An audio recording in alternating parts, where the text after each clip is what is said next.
আমি অরুণ কুমার সাহা। আমি occupational therapist হিসাবে 20 ইয়ার্স 20 বছর ধরে ক্লিনিক্যালি কাজ করছি। তো দেখেন এখানে বাচ্চাদের আমাদের অটিজম চাইল্ডস কেয়ারে আমাদের অটিজম বাচ্চা, এডিএইচডি বাচ্চা কিংবা লার্নিং ডিফিকাল্টিস বাচ্চা তাদের জন্য বিভিন্ন ধরনের প্রোগ্রাম আমরা সেট করে থাকি অ্যাসেসমেন্ট করার পরে। তো বাচ্চার গ্রস মোটর ডেভেলপমেন্ট থেকে শুরু করে বাচ্চার ফাইন মোটর ডেভেলপমেন্ট, বাচ্চার ব্রেন ডেভেলপমেন্ট, বাচ্চার learning development, learning capacity, so that একটা বাচ্চা যেন পরিপূর্ণভাবে সেন্সরির মাধ্যমে তার বাচ্চার বডির কোঅর্ডিনেশনের মাধ্যমে তার যে একটা ডেভেলপমেন্টাল স্কিল, আমাদের একটা গোল থাকে, যে গোলটা হচ্ছে যে বাচ্চা যেন তো কোথায় যেতে পারে, নর্মাল স্কুলে যেন যেতে পারে, বাচ্চা যেন নর্মাল লাইফ লিড করতে পারে।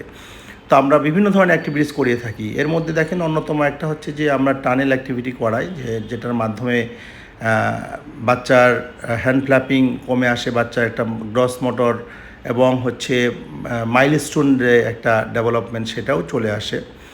সো এই কাজটি কিন্তু অনেকেই করে থাকেন, অনেক থেরাপি সেন্টারেই করে থাকেন, অনেক টিচাররাও করিয়ে থাকেন। বাট একজন অকুপেশনাল থেরাপিস্ট হিসাবে কিন্তু আমার অনেক গুরুত্বপূর্ণ অবজারভেশন থাকে। সেই অবজারভেশনটা কিন্তু অন্য টিচার কিংবা কি বলে যারা এই অবজারভেশনটা জানেন না, যে কিভাবে কোন প্রোগ্রামটা আমি কার জন্য সেট করব।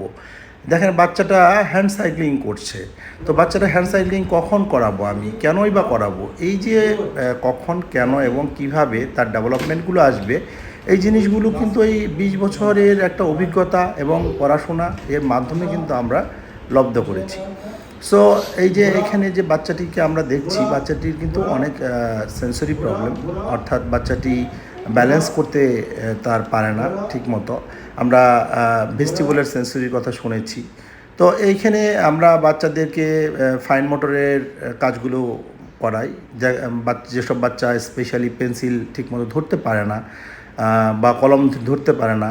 তো তার মানে হচ্ছে যে আমাদের হলিস্টিক অ্যাপ্রোচের মাধ্যমে বাচ্চার development, gross motor development, fine motor development, physical development, এর সাথে সাথে কগনিটিভ ডেভেলপমেন্ট, সে প্ল্যানিং করবে, কিভাবে প্রোগ্রামিংগুলো করবে। তো আপনাদের অনেক অনেক ধন্যবাদ, থ্যাংক ইউ।